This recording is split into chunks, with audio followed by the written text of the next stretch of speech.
12 finals in 13 tournaments. That's not a typo. Carlos Alcaraz just beat defending champion Andrey Rublev, his 5th straight win over him. But nobody's talking about the match. They're talking about a number that shouldn't be possible. Federer at his peak didn't do this. Nadal at his peak didn't do this. Djokovic at his peak didn't do this. But Alcaraz is doing it, right now, at 22 years old. 6 match points needed to close it out. 3 of them wasted while serving for the match. And he still found a way. That's his 34th career final. His 11th straight win in 2026. And the scary part? This isn't even his final form. The numbers don't lie, but they're so absurd they almost don't seem real. Carlos Alcaraz is 11-0 to start 2026. That's 11 straight wins across 2 tournaments. The Australian Open, where he completed the career Grand Slam, and now Doha, where he's 1 match away from another title. But zoom out further, and the statistical dominance becomes almost comical. 12 finals in his last 13 tournaments. The only tournament in that stretch where he didn't reach the final? The 2024 ATP Finals, where he was dealing with illness and still managed to beat Rublev in the round-robin stage before losing to Casper Ruud and Alexander Zverev. Think about what that means. Out of 13 competitive tournaments, Alcaraz has reached 12 finals. That's a 92% finals appearance rate. For context, during their absolute peak years, Federer, Nadal, and Djokovic typically hovered around 65 to 75% finals appearance rates in calendar year stretches. Alcaraz is operating on a completely different plane of consistency right now. And it's not like he's picking easy tournaments to pad stats. This stretch includes 2 Grand Slams, Australian Open and US Open in 2025, multiple Masters 1000 events, and ATP 500s like Doha, where the competition is fierce. He's beating everyone, everywhere, on every surface. The victory over Rublev in Doha exemplifies why this run is so impressive. Because it wasn't easy. It wasn't a straightforward dismantling, where Alcaraz's superior talent just overwhelmed his opponent.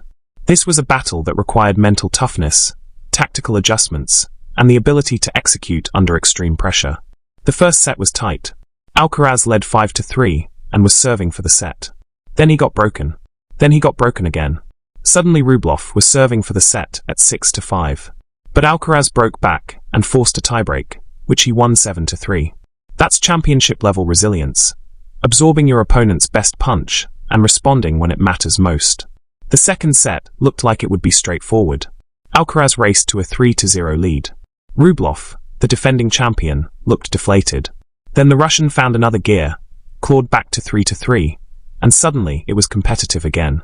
Alcaraz broke to go up 5-3 and served for the match. 3 match points on his own serve. And he couldn't convert any of them. Rublev broke back to make it 5-4, suddenly within striking distance of forcing a third set. This is where champions separate themselves from everyone else. Lesser players would panic in that moment, would start thinking about what could go wrong, would tighten up and play tentatively. Alcaraz? He immediately broke right back in the next game. Broke Rublev's serve to regain control at 6-4. Then served out the match on his 6th match point overall. That ability to respond immediately after a setback, to refuse to let momentum completely shift to his opponent, is what defines elite competitors. Rublev threw his best punch, breaking Alcaraz when he was serving for the match, and Alcaraz responded within minutes by breaking right back. That's mental toughness that can't be taught. You either have it or you don't. After the match, Alcaraz reflected on his performance with remarkable self-awareness. If you want to find a solution to a problem, you should find it in a calm place. It's something I am working on. When I am playing and getting mad, seeing I'm not at my best, I just get frustrated. That is not the place you will find solutions. In these matches, I have been really calm, thinking clearly and being positive. It's in those places where you can find the solutions to a problem. That statement is revealing on multiple levels. First, it acknowledges that Alcaraz has historically struggled with emotional regulation during matches. We've seen it before. The frustration when things aren't working, the visible anger directed at himself or his team. That emotional volatility has sometimes cost him matches against lower-ranked opponents when he couldn't manage the frustration of not playing his best. But what he's describing now is evolution. Maturity. The conscious choice to remain calm even when things aren't going well, because that's when you can actually think clearly and make tactical adjustments. That's when you can find solutions rather than spiraling into negative emotion. And the results speak for themselves. 11 straight wins. 12 finals in 13 tournaments. This isn't just talent anymore. This is talent combined with elite mental management. That combination is what's making Alcaraz virtually unbeatable right now. The stat about reaching his 34th career final is also historically significant. For context, Rafael Nadal reached his 34th career final at age 24, not 22. Roger Federer got there at 25. Novak Djokovic at 26. Alcaraz is reaching milestones faster than any of the big three did, which should terrify everyone else on tour because it suggests he's on a trajectory to surpass all of them. But it's not just about reaching finals. It's about the conversion rate. Of those 34 career finals, Alcaraz has won 25 of them. That's a 73.5% win rate in finals, which is exceptional. Many talented players reach lots of finals, but struggle to close them out. Alcaraz doesn't have that problem. When he reaches a final, he usually wins it. The comparison to Juan Carlos Ferrero is also notable. This victory in Doha moved Alcaraz into a tie with his former coach for 6th most finals by a Spanish man in the Open era. Ferrero, who won the French Open in 2003 and spent time at world number 1, had a great career. And Alcaraz has already matched his finals count at age 22. By year's end, he'll almost certainly surpass it. The only Spanish men ahead of Alcaraz now in career finals are Rafael Nadal, 137 finals, Manuel Orantes, 96, David Ferrer, 52, Carlos Moya, 46, and Nicolas Almagro, 37. Alcaraz will pass Almagro this year if he stays healthy. Within 2 years, he'll probably pass Moya and Ferrer. The only one he might not catch is Nadal, simply because 137 finals is an absurd number that required an incredibly long, healthy career. But the 12 finals in 13 tournaments stat is what really stands out, because it's sustainable dominance. This isn't a hot streak over 6 weeks. This is nearly a full year of reaching the final of virtually every tournament he enters. That level of consistency is historically rare. During Federer's peak in 2006, he reached 18 finals in 20 tournaments, an absolutely dominant season. During Nadal's peak in 2013, he reached 14 finals in 17 tournaments. Djokovic in 2015 reached 15 finals in 17 tournaments. Those are the benchmarks for sustained excellence. Alcaraz is currently at 12 finals in 13 tournaments, which puts him right in that conversation. If he maintains anything close to this rate, he'll be challenging those single-season records by year's end. The head-to-head against Rublev is also telling. This was their 5th meeting, and Alcaraz has now won all 5. He's 5-0 against Rublev, including wins at Wimbledon and Cincinnati in 2025. More importantly, he's never lost to Rublev on hard courts, which is Rublev's best surface. That's complete dominance over a player who's been ranked as high as number 5 in the world and who's won multiple ATP titles. Rublev is not a pushover. He's beaten Djokovic multiple times. He's won Masters 1,000 titles. He's a 2-time champion in Doha, including defending champion coming into this match. And Alcaraz beat him in straight sets despite facing significant adversity within the match. That's what elite players do. They have answers for every challenge. The final will be against Arthur Fils, a 20-year-old French player who's having a breakthrough week in Doha. Fils is ranked 40th in the world, but has shown flashes of brilliance, including a win over Djokovic in Miami last year. He's dangerous, talented, and has nothing to lose against the world number 1. But the reality is that Fils faces a nearly impossible task. Alcaraz is 11-0 this year. He's riding a 29-match winning streak on outdoor hard courts dating back to Cincinnati last August. He's playing with supreme confidence, excellent tactical awareness, and elite mental strength. And he's in his 34th career final, so the moment won't overwhelm him. For Fils to win, he'd need to serve exceptionally well, hit bigger than Alcaraz from the baseline, and maintain that level for 2 to 3 hours without mistakes. That's a massive ask against someone playing at Alcaraz's current level. More likely, Alcaraz wins comfortably and captures his 2nd title of 2026, improving to 12-0 on the season and extending his winning streak even further. That would make it 13 finals in his last 14 tournaments, which would be even more absurd than the current 12-13 stat. The broader implication of Alcaraz's dominance is what it means for the rest of the tour. Because right now, men's tennis is essentially a 2-man show, Alcaraz and Jannik Sinner. They've won the last 9 Grand Slams between them. They're ranked 1 and 2 by a massive margin. And when they're both in a draw, everyone else is basically playing for third place. But even within that dynamic, Alcaraz is pulling away. Sinner lost in the semi-finals to Djokovic in Australia, then lost in the quarterfinals in Doha to Jakub Mensik. He's acknowledged he's in a small slump right now. Meanwhile, Alcaraz is winning everything in sight and looks like he's operating at an even higher level than he was during his Australian Open triumph. The ranking gap reflects this. Alcaraz now has over 3,000 points more than Sinner, the largest gap since their rivalry began. If Alcaraz wins Doha, that gap will extend even further. He's not just the world number 1 right now. He's the undisputed world number 1 with no one close to challenging his ranking. That level of dominance creates its own pressure and expectations. Because now, anything less than a final is considered disappointing for Alcaraz. When you reach 12 finals in 13 tournaments, people expect you to reach the final every single time. That's an enormous burden that only the very best can sustain. The question becomes, how long can this last?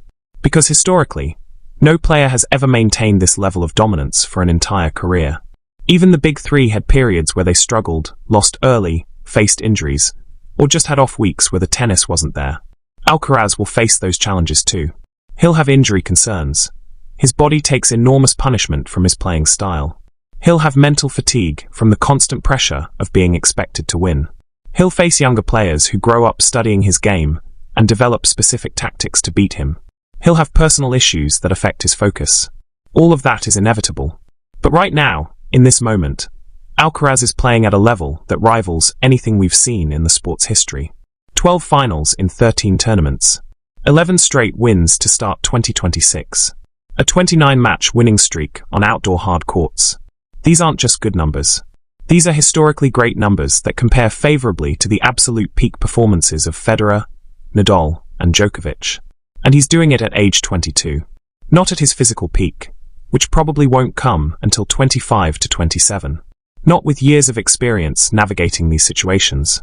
But right now, in what should theoretically be his developmental phase, where he's still learning and improving. That's what makes this so terrifying for everyone else on tour. This isn't peak Alcaraz. This is Alcaraz still getting better. Still adding weapons to his game. Still improving his mental approach. Still developing the consistency that will define his career. If he's this dominant now, what will he look like in 3 years when he's in his absolute physical prime with even more experience and tactical sophistication? The possibilities are frightening. The victory over Rublev also showcased something important about Alcaraz's game, his completeness. He didn't just overpower Rublev with bigger shots. He had to problem solve when the Russian adjusted. He had to stay calm when he couldn't serve out sets. He had to find a way through tight moments when the match could have gone either way. That's not just talent. That's a complete game, physical, technical, tactical, mental. All the pieces working together in harmony to produce championship-level tennis match after match, tournament after tournament. Rublev's perspective after the match was telling. I played well, but he was just better in the key moments. That's why he's world number 1. That acknowledgement from a top player that Alcaraz simply executes better when it matters most speaks to his clutch gene. Some players have talent, but can't deliver under pressure. Alcaraz thrives under pressure. The bigger the moment, the better he plays. That quality is what separates champions from everyone else. And it's what suggests Alcaraz isn't just having a hot streak. He's operating at a level that could define an era. The 34th career final is also notable because of what it represents in terms of consistency. To reach 34 finals, you have to be excellent for years, not months. You have to perform across different surfaces, against different opponents, in different conditions. You have to avoid serious injuries that derail momentum. You have to maintain motivation, even after achieving major goals. Alcaraz has done all of that before turning 23. He's been consistently excellent since breaking through in 2022. He's won on clay, grass, and hard courts. He's beaten every elite player he's faced. He's stayed mostly healthy despite his aggressive playing style. And he's maintained hunger, even after completing the career Grand Slam. That consistency is the foundation for sustained greatness. Flash-in-the-pan players have one great year then fade. Alcaraz has now had multiple great years, and shows no signs of slowing down. Looking ahead, the path gets even more interesting.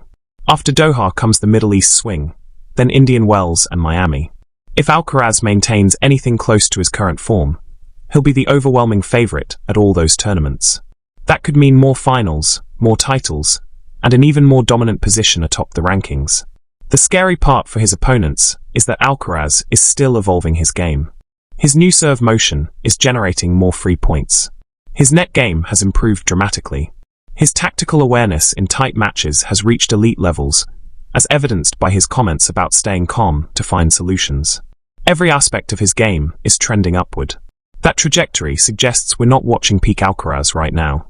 We're watching the development of peak Alcaraz, which means it could get even better, even more dominant, even more difficult for opponents to find ways to beat him. The historical context also bears mentioning because it provides perspective on just how rare this achievement is. When Federer was dominating in 2004 to 2007, he would occasionally have stretches of excellence, but never sustained a 12 finals in 13 tournaments pace over a full calendar year.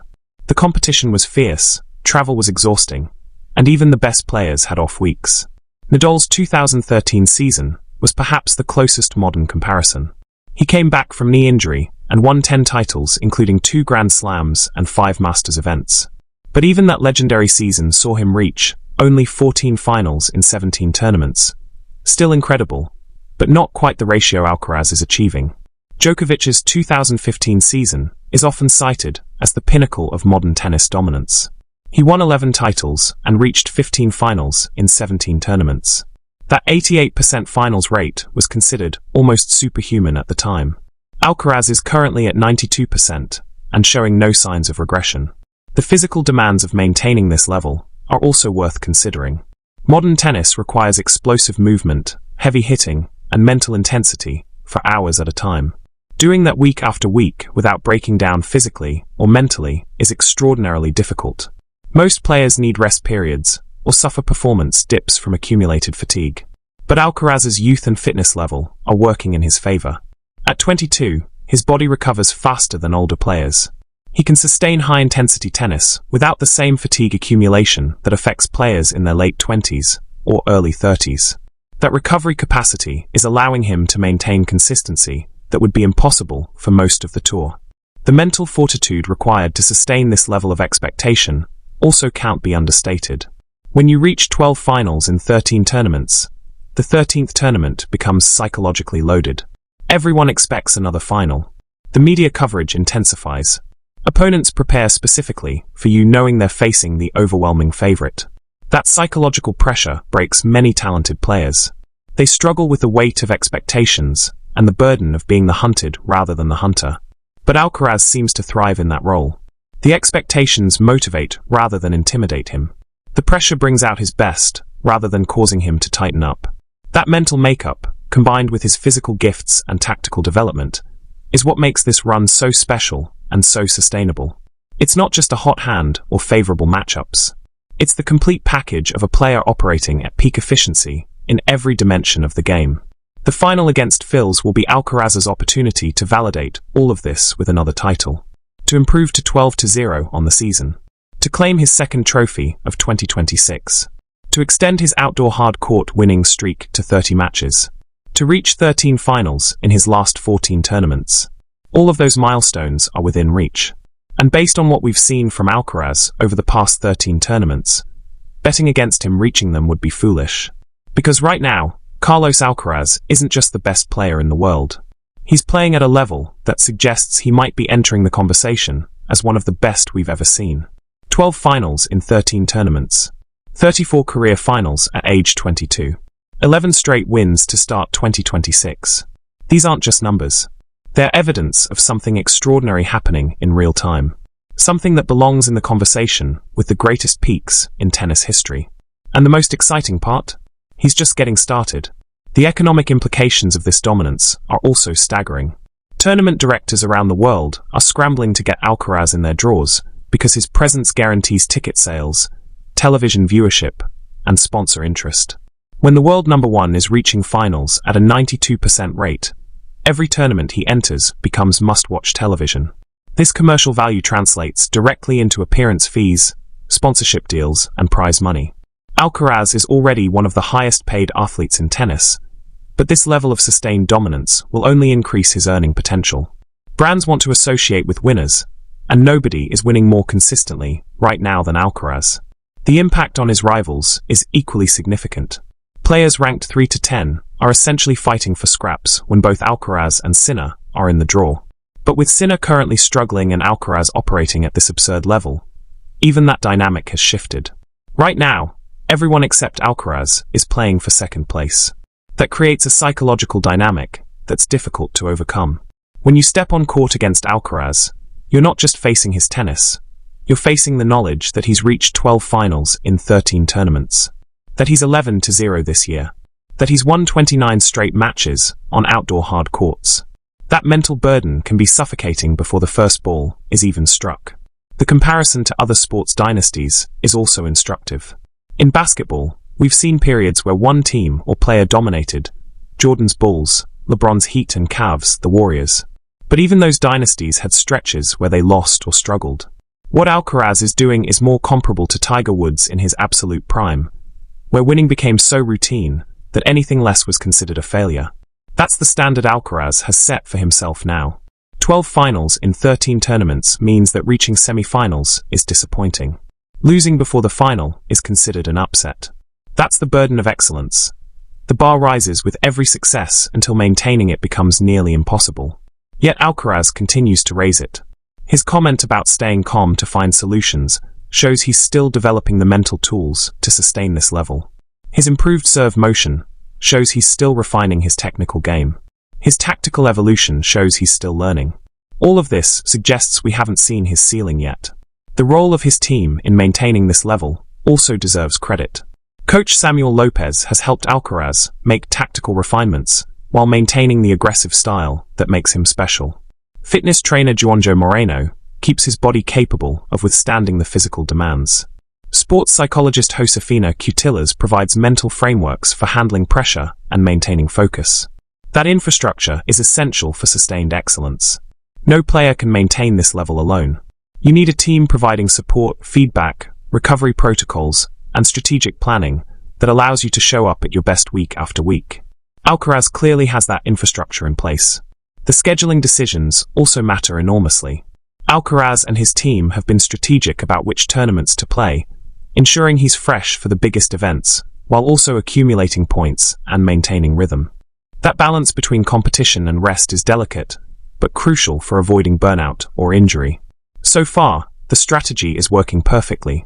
He's healthy, confident, and playing at a level that nobody can match. The question is whether this strategy is sustainable over an entire career, or whether adjustments will be needed as his body ages and the demands accumulate. The impact on tennis as a sport is also worth considering. When one player dominates this thoroughly, it can be bad for competition, but great for storylines. Casual fans love watching dominant players. They tune in to see greatness. Hardcore fans might prefer more competitive balance, but even they can appreciate excellence when they see it. Alcaraz's dominance is bringing attention to tennis at a time when the sport needs stars. Federer retired. Nadal retired. Djokovic is 38 and in decline. Murray is long gone. The sport needed new faces to capture public imagination, and Alcaraz is delivering exactly that. His playing style also helps. This isn't boring defensive tennis or serve-bot dominance. Alcaraz plays exciting, aggressive, creative tennis that produces highlights and memorable moments. He's fun to watch even when he's winning easily. That entertainment value, combined with historical excellence, is perfect for the sport's commercial interests. The pressure on Phil's in the final is also worth examining. The young Frenchman is playing the biggest match of his life against someone who seems unbeatable right now. That's an enormous challenge, but it's also an opportunity. Because if Phil somehow pulls off the upset, it would be the biggest win of his career and potentially launch him into the top ranks. But the reality is brutal. Alcaraz has shown repeatedly that he doesn't lose finals he's expected to win. His conversion rate in finals is over 73%, and most of those losses came earlier in his career when he was still developing. Current Alcaraz, operating at this level with this much confidence, is virtually unbeatable in finals against players outside the top 5. Phil's would need the match of his life, combined with Alcaraz having an off day. Both are possible but unlikely. More probable is that Alcaraz wins in straight sets or close sets, and extends all his streaks by one more match. That would put him at 12-0 to start 2026, which would tie for the best start to a season in his career. It would give him his 35th career final, surpassing Federer and moving into sole possession of 6th place among Spanish men. It would extend his outdoor hard-court winning streak to 30 matches, approaching the kind of surface dominance that Nadal achieved on clay. All of these milestones are within reach, and all of them seemed impossible just months ago. But that's what makes this run so special. It's redefining what's possible for a 22-year-old player. The precedents being set are historic, and the trajectory suggests even greater achievements ahead. The coaching staff's challenge going forward is maintaining this level while managing expectations and preventing burnout. Because at some point, the law of averages suggests Alcaraz will have an early loss. When that happens, the media reaction will be intense. Is Alcaraz's dominance over? Will be the headline after his first quarterfinal loss in what might be 15 tournaments. That's the curse of sustained excellence. One normal result gets treated as catastrophic failure. Managing that narrative and keeping Alcaraz focused on long-term development rather than short-term results will be crucial for his team. But those are future concerns. Right now, in this moment, we should simply appreciate what we're watching. Because tennis excellence at this level is rare. 12 finals in 13 tournaments might never be matched again. We might be watching a peak that defines tennis for a generation. And the most exciting part? He's just getting started.